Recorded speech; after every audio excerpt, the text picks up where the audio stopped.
La saga Starship Troopers, c'est un grand classique du cinéma de science-fiction et des suites au rabais qui ont pas franchement laissé un souvenir impérissable. En 2004, on a eu droit à Starship Troopers 2 Héros de la Fédération, réalisé par Phil Tippett lui-même, le superviseur des bluffants effets visuels qui ont donné vie aux parasites dans le film original. Rien que ça. Pourtant, le film était assez naze malgré des effets visuels toujours aussi propres. En 2008, c'est Starship Troopers 3 Marauder qui a débarqué, avec cette fois-ci le scénariste de la trilogie Ed Neumeyer à la mise en scène. Mais là non plus, et malgré le retour de Casper Van Dien dans le rôle de Johnny Rico, le résultat n'a pas convaincu. Le truc, c'est que Sony voulait bien produire des suites, mais à condition qu'elles coûtent pas cher.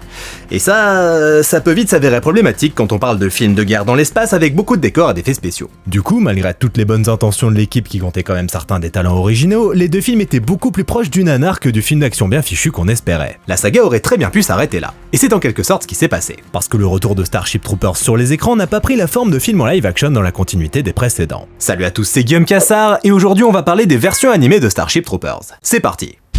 Salut ma gueule, c'est John Michael. Fichu canicule, hein, et ces explosions qui font rien pour arranger ça. Heureusement, j'ai une solution rapide pour se rafraîchir efficacement. Ça s'appelle Oli. Oli, c'est des boissons fraîches sans sucre, sans taurine, avec des arômes naturels qui se posent comme une alternative plus saine aux boissons soft traditionnelles. L'idéal pour s'hydrater et se faire plaisir en même temps. Au choix, 3 variantes. La gamme Ice Tea avec des vitamines et des antioxydants, la gamme Énergie avec de la caféine cristallisée pour éviter les crashs, et la gamme Hydration pour les sportifs.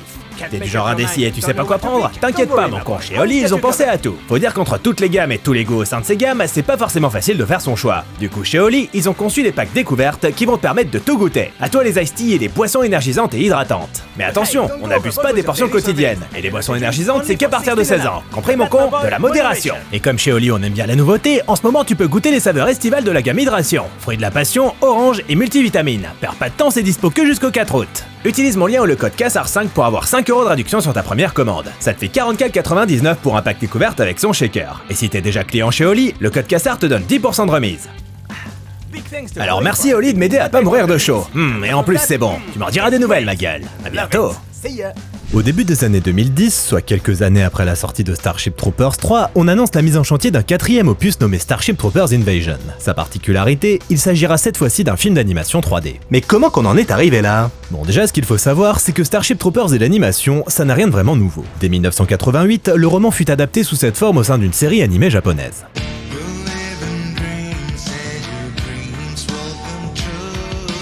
Parce qu'il faut dire que Starship Troopers correspondait parfaitement à la culture mecha, ces fameuses armures robotiques qui ont fait les beaux jours des mangas Gundam ou Evangelion. Pour rappel, dans le roman original, Robert Heinlein avait conçu les scaphandres de combat autopropulsés, des exosquelettes qui permettaient aux soldats de combattre les arachnides en bondissant dans les airs. Soit exactement la came du public japonais. En résultat donc une série en 6 épisodes qui adaptait le roman à sa manière et qui se faisait plaisir avec de nombreuses séquences de combat impliquant les fameuses armures. Mais ça s'arrête pas là. Parce qu'en 1999, soit 2 ans après le film de Verhoeven, une autre série a vu le jour. Roughnecks Starship Troopers Chronicles, une série d'animation 3D de 40 épisodes produite cette fois-ci sur le territoire américain et dans laquelle on suivait les aventures des francs-tireurs de Ratchet. Au casting, la plupart des personnages du film original, Rico, Dizzy, Carmen, Carl, Zender, Zim et bien évidemment Ratchet lui-même. Et étant donné que Ratchet, Dizzy et Zender sont morts dans le film original, vous en aurez vite conclu grâce à votre sens avisé de la déduction que la série ne se pose pas comme une pseudo-suite de ce dernier. On serait plutôt face à une nouvelle adaptation qui piocherait aussi bien du côté du roman d'Heinlein que du film de Verhoeven, dont elle reprend notamment le design des arachnides. Le truc, c'est qu'il y a eu beaucoup de problèmes en coulisses. Mais genre vraiment beaucoup. Pour commencer, la série a été vendue aux chaînes de télé pour une diffusion quotidienne avant d'avoir assez d'épisodes à diffuser pour être à même d'honorer ce rythme. Du coup, les chaînes de télé se sont retrouvées à diffuser les mêmes épisodes encore et encore. C'était soit ça, soit annuler purement et simplement la diffusion de la série. Et du côté de la production, c'était compliqué. En gros, il y avait beaucoup trop à faire et dans des délais beaucoup trop courts, ce qui occasionna de nombreux retards dans la livraison des nouveaux épisodes. Ajoutez-y le fait que la série a été vendue à la chaîne Sci-Fi sans l'autorisation de Sony, ce qui poussa le studio à la faire retirer de la chaîne, et qu'une des deux sociétés d'animation travaillant sur le projet se soit retirée en plein milieu de la production, augmentant ainsi la charge de travail de façon drastique du côté de l'autre studio, et on obtient ce que j'appellerais un immense bordel pour utiliser des termes techniques. La cerise sur le gâteau étant que les 3 épisodes finaux n'ont jamais été produits. Ceci étant dit, malgré une 3D somme toute basique, une histoire inachevée et sa production bordélique donc, la série gagna petit à petit en popularité, allant jusqu'à devenir l'une des adaptations de Starship Troopers les plus appréciées des fans. En témoigne sa note pas dégueu de 7,4 sur IMDb. Et étant donné qu'on a affaire à des fans investis, ils ont carrément lancé des pétitions pour que Sony sorte la série en DVD, des pétitions qui ont porté leurs fruits. Enfin bref, tout ça pour vous dire que Starship Troopers et l'animation, c'est une histoire qui date mine de rien. Or donc, au début des années 2010, la production du 4e épisode de Starship Troopers se voit lancée par Tony Ishizuka. Mais qui es-tu, Tony Ishizuka? Tony Ishizuka, c'est le vice-président des productions internationales de Sony Pictures. En gros, son boulot, c'est la production de films Sony sur le territoire asiatique, des films d'animation généralement qui s'appuient sur des franchises connues. Il a notamment travaillé sur Final Fantasy XV Kingslave, Resident Evil Vendetta et Appleseed Alpha du réalisateur Shinji Aramaki. Et la licence Starship Troopers étant très populaire au Japon pour les raisons qu'on a évoquées en début de vidéo, les mechas, Ishizuka se dit qu'il s'agirait du territoire parfait pour reproduire un nouvel opus animé. Et c'est ainsi que lors d'une rencontre avec le producteur Joseph Chow, le sujet est évoqué et un marché est conclu entre les deux hommes. Car Joseph Chow est justement à la recherche d'un projet d'envergure pour lui et Shinji Aramaki, réalisateur spécialisé dans l'animation et particulièrement respecté au Japon où il avait notamment réalisé les films Appleseed. Une de ses spécialités, les mechas. Et d'où lui est venue cette fascination? Du roman de Robert Heinlein découvert quand il était jeune. Il semblait donc être le parfait candidat pour travailler sur ce projet, dont l'un des objectifs était de faire enfin véritablement honneur aux armures de combat du roman original. Parce que les maraudeurs du troisième film, comment dire, pas fou. L'ambition serait ainsi d'offrir une œuvre fédératrice qui satisfasse autant les fans du roman que du film de Verhoeven. Et pour y parvenir, Joseph Chow contacte le garant de la saga, Ed Neumeyer, et son héros, Casper Van Dien. Les deux hommes officieront ainsi comme consultants et producteurs exécutifs. Ainsi, c'est Neumeyer lui-même qui lance l'idée qui servira de base au scénario de ce nouvel opus. Il veut voir les parasites tenter d'envahir la Terre. Mais comment s'y prendrait-il? Comment ces insectes géants parviendraient-ils à voyager à travers l'espace? À force de discussion, ils mettent en place une histoire et contactent le scénariste Flynn Dille, ami proche de Neumeyer généralement plutôt spécialisé dans les jeux vidéo, pour rédiger le script de ce Starship Troopers Invasion. Et une fois le scénario finalisé, la production démarre au sein des studios japonais Sola Digital Arts. Et ça va être un peu la course, parce qu'ils disposent très exactement d'1 an et demi pour produire le film. Et concernant le budget, il a pas été communiqué officiellement, mais à mon avis, il devait pas être énormissime.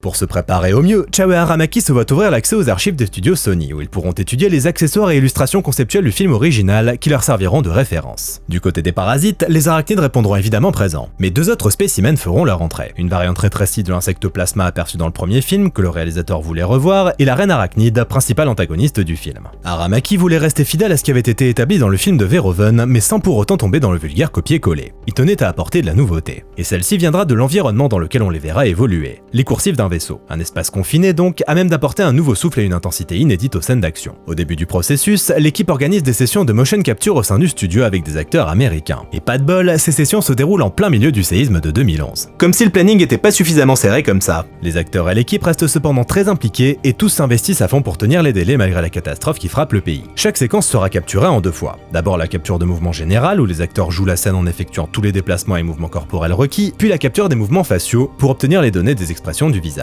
Et pour que le résultat soit parfaitement fluide, Aramaki fait en sorte que les 2 étapes s'enchaînent directement afin d'être sûr que les acteurs soient toujours immergés dans la scène. Et une fois toutes les scènes capturées, d'autres acteurs allaient prendre la relève pour enregistrer toutes les répliques. De leur côté, les animateurs ne chôment pas, et face aux sessions de motion capture, ils constatent avec amusement à quel point les acteurs occidentaux ont tendance à être plus expressifs que les japonais, leur offrant par conséquent beaucoup plus de matière pour travailler. Car la motion capture n'est en réalité qu'une simple base à partir de laquelle les animateurs vont travailler pour en affiner le rendu. D'autant que seuls certains mouvements du corps sont capturés. Pour ce qui est du reste, c'est aux animateurs d'y travailler manuellement. C'est le cas avec les mains par exemple. Autre point important, les personnages portant des armures volumineuses, il faut tout ajuster en conséquence. Les mouvements, leur posture, la façon dont ils tiennent leurs armes... Bref, la motion capture, disons que ça facilite le travail, mais c'est clairement pas là que tout se joue. Autre gros challenge pour l'équipe, l'acte 3, censé prendre place dans la ville de Paris. Une idée à laquelle tenait fermement le producteur Tony Ishizuka, qui y avait fait ses études. Sauf que modéliser une version futuriste de Paris, ça allait demander énormément de travail à l'équipe de Sola. Par conséquent, les modélisateurs, déjà débordés par une charge de travail immense, sont allés supplier Ishizuka pour que la séquence se déroule ailleurs. Et ils ont fini par obtenir gain de cause. Si on aperçoit bien la ville de Paris à la fin du film, le reste de l'action prendra place en Ukraine, dans un décor bien plus épuré, pour le plus grand bonheur de l'équipe. Et un grand merci au copain Gorkab pour cette belle anecdote qu'il a lui-même obtenue de la bouche du réalisateur en l'interviewant. J'en profite d'ailleurs pour vous recommander sa super chaîne YouTube dédiée aux images de synthèse, où vous pourrez notamment trouver une interview de Phil Tippett. Ouais, il a interviewé pas mal de beau monde, le Gorkab. Une fois tout le travail d'animation et de rendu effectué, le compositeur Tetsuya Takahashi entre en scène pour s'occuper de la bande originale, pour laquelle il reprendra d'ailleurs le thème original de Basil Paul Doris qu'on n'avait plus entendu depuis le premier film. Le 21 juillet 2012, Starship Troopers Invasion profite d'une sortie cinéma au Japon avant de débarquer en DVD et Blu-ray le 28 août aux USA et le 10 octobre en France. Et disons que l'accueil n'est pas très enthousiaste, il suffit de jeter un œil à sa moyenne sur des sites comme Sens Critic, Letterboxd et Rotten Tomatoes pour voir que personne n'a été emballé par cet opus animé. Mensonge, vérité... Plutôt vérité. C'est pas génial. Starship Troopers Invasion n'est pas le grand renouveau d'une saga en perte de vitesse. Ce serait plutôt une tentative de résurrection semi-ratée malheureusement. Bon, déjà, le film est lent. Ça a beau durer 1h30, le fait est que ça se traîne et que c'est long à se mettre en place pour pas grand chose. Parce que vraiment, il se passe pas grand chose. L'histoire est du genre simpliste. On suit une escouade de troopers qui part enquêter au sein du vaisseau John A. Warden, réquisitionné par Carl Jenkins quelques heures plus tôt, mais qui n'a rapidement plus donné signe de vie. Une fois à bord, ils se rendent compte que le vaisseau est infesté de parasites et que leur reine a hacké le système pour se diriger droit vers la Terre. Il leur faudra donc empêcher ça avec l'aide de Johnny Rico et Carmen Ibanez. Rien de bien complexe donc. Mais ça à la limite c'est pas un problème. Une histoire aux enjeux plus resserrés pouvait tout à fait donner lieu à un super film. Il suffisait pour ça de soigner les personnages et les scènes d'action.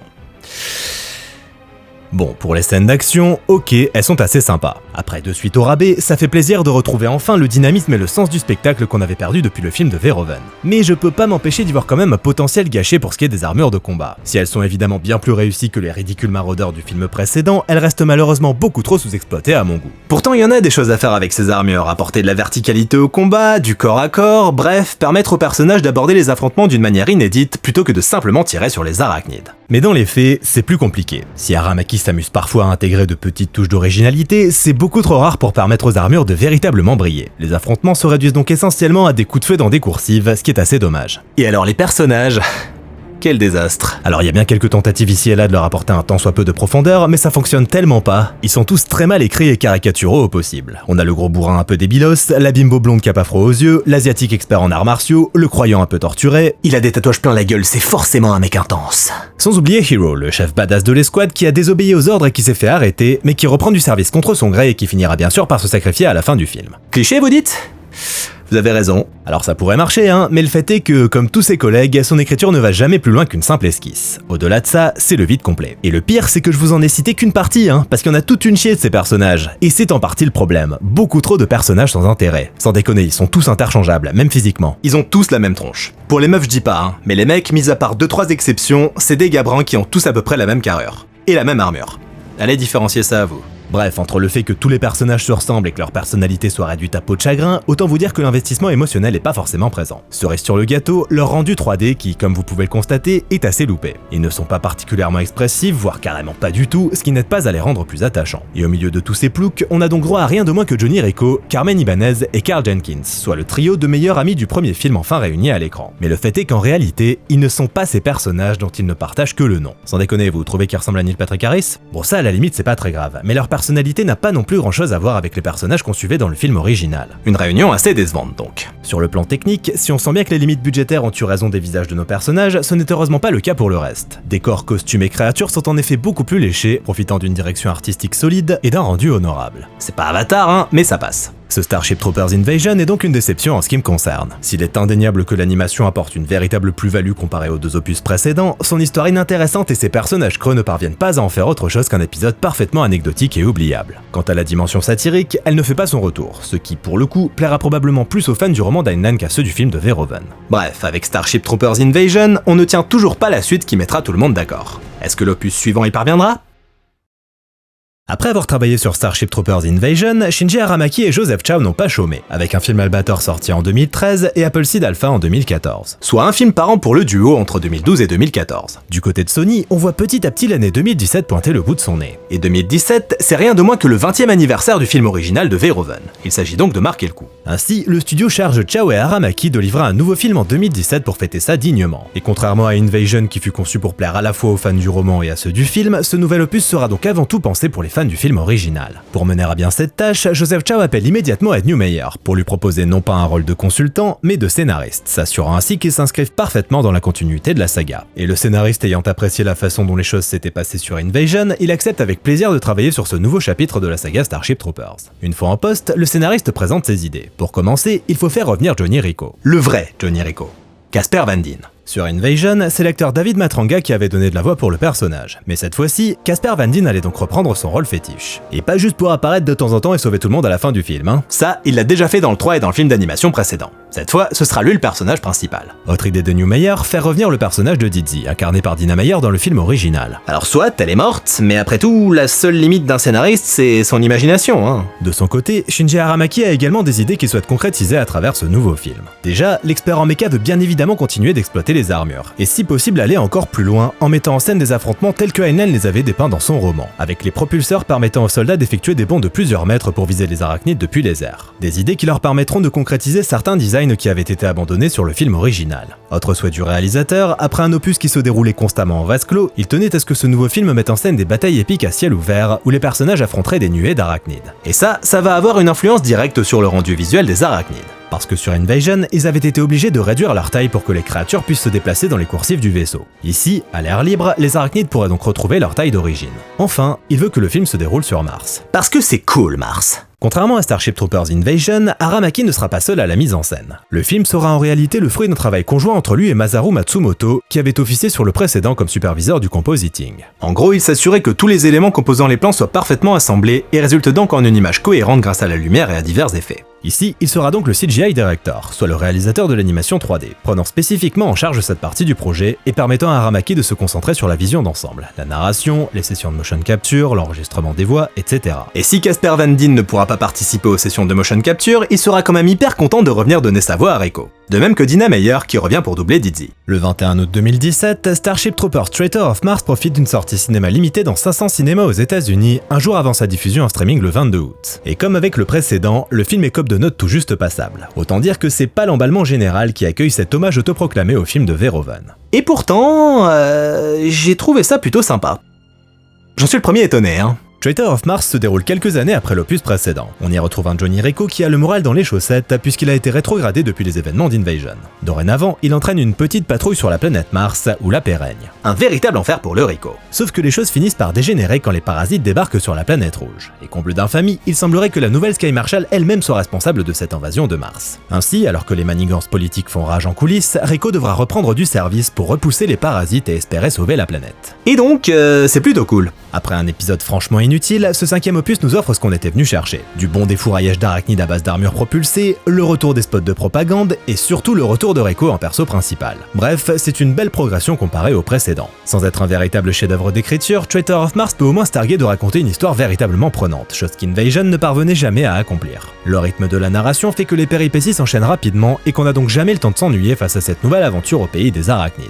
Et si l'aspect confiné de l'opus précédent limitait grandement les scènes d'action, ici le problème ne se pose pas et les deux réalisateurs nous offrent ainsi des batailles épiques qui rappelleraient presque celles de l'original. Presque, faut quand même pas déconner. Mais leur principal atout, ce sont les armures de combat qui, après 2 rendez-vous manqués, sont enfin utilisées à bon escient, devenant un élément récurrent du film, amenant avec elles des façons originales d'aborder affrontements et déplacements, mais pouvant également constituer une source de tension lorsque les batteries sont à plat. Et au-delà des scènes d'action, Traitor of Mars marque le retour de la dimension satirique inhérente à la saga après un Invasion très premier degré. Au centre de l'intrigue, la Sky Marshal Amy Snap, qui développe une véritable obsession pour sa popularité sur les réseaux et qui est prête à tout pour se mettre l'opinion publique en poche. Toute ressemblance avec la réalité serait purement fortuite. Ainsi, les machinations, la corruption et la toute-puissance des réseaux sociaux dans la sphère politique constituent les principaux thèmes abordés par le script. Il s'agit d'ailleurs de la première fois que l'antagoniste est un personnage humain qui agit de son propre chef, sans manipulation extérieure de la part des parasites. Cette fois-ci, la menace vient donc de la Fédération elle-même, et ça, mine de rien, c'est une évolution plutôt intéressante. Autre bon point, le retour des fameux spots informatifs de la Fédération. Clairement l'un des éléments les plus mémorables du film original, les spots avaient fait leur retour dans le 3e opus, mais de façon sans doute un poil trop caricaturale pour véritablement convaincre. Mais ici c'est un peu l'inverse, les spots étant avant tout au service de l'exposition. Et si ces derniers n'hésitent pas à critiquer le système dépeint dans le film, ils le font cependant avec moins d'aplomb que Verhoeven et son insolence de sale gosse. Y a que lui qui savait gérer ça avec un tel équilibre. Mais le grand retour que les fans attendaient, c'est celui de Reiko dans un rôle d'importance. Et cette fois, la promesse est tenue. Contrairement aux 2 films précédents, Reiko est ici un élément central de l'intrigue dont il est le personnage principal. Et comme dans Invasion, on retrouve aussi Carmen et Carl, cette fois-ci dans des rôles bien mieux écrits. Le trio est donc au cœur de l'histoire, et j'avoue que j'aurais apprécié que la saga Starship Troopers en live action adopte cette approche, nous permettant de suivre ces 3 personnages et leur évolution au fil des ans. Enfin, un autre personnage d'importance fait son retour, et pas des moindres, Dizzy.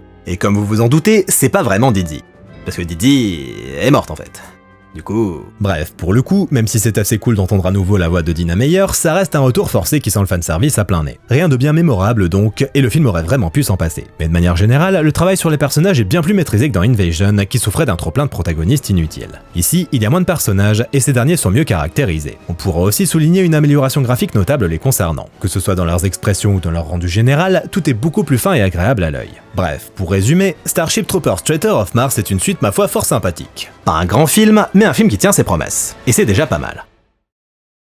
Starship Troopers et l'animation, c'est donc une histoire en dents de scie, avec des prods plus ou moins réussis et des coulisses parfois chaotiques. Mais mine de rien, c'est l'animation qui aura offert sa meilleure suite au film original. Et ça c'est beau. Merci l'animation. Mais pour ce qui est de l'avenir de la franchise, c'est du côté du live action que ça se prépare. Neil Blomkamp est en effet en plein travail sur une nouvelle adaptation prévue pour 2027 pour fêter les 30 ans de l'original. Même si on n'est pas à l'abri que le projet finisse par foirer comme c'est souvent le cas avec Blomkamp. C'est un peu sa malédiction le pauvre. Toujours est-il que c'est la première fois en près de 30 ans que Sony ose mettre les moyens dans une production Starship Troopers digne de ce nom, après avoir enchaîné les productions direct-to-vidéo fauchées et les films d'animation dont on ne connaît pas le budget mais qui devaient pas être bien chers à produire. En 30 ans, ce film incompris et mal aimé à sa sortie aura donc su devenir une œuvre culte et appréciée des cinéphiles. Et pas forcément grâce à ses suites, même s'il est possible que ces dernières aient joué un petit rôle en permettant à la franchise de rester vivante pendant toutes ces années. Et on peut même apercevoir ici et là son héritage. En témoignent les jeux à succès Helldivers qui mettent en scène une version encore plus caricaturale de la Fédération terrienne dépeinte par Verhoeven à grands coups de spots de propagande over the top. N'est-ce pas là la plus belle preuve de réussite d'une œuvre? La façon dont elle inspire d'autres créateurs 30 ans après sa sortie? Je dirais que oui. Petite parenthèse avant la fin de cette vidéo, je suis très content de vous annoncer que la chaîne est désormais partenaire de l'Écran Fantastique, un magazine qui compte beaucoup pour moi. Ce qui signifie que les amoureux de cinéma fantastique que vous êtes avaient droit à une réduction de 10% sur le shop en ligne, où vous pourrez trouver tout un tas de bouquins sur cet univers qu'on aime tant, notamment une biographie sur ce cher James Cameron par exemple. Alors n'hésitez pas à vous faire plaisir avec mon code Cassard, et merci à l'Écran Fantastique pour le soutien. Merci à tous d'avoir regardé cette vidéo, j'espère qu'elle vous a plu, n'hésitez pas à commenter, liker, partager, venir me soutenir sur Tipeee si vous vous sentez généreux, et vous acheter un superbe t-shirt John Michael Advertising sur la boutique en ligne. Quant à moi, je vous dis à bientôt. Salut!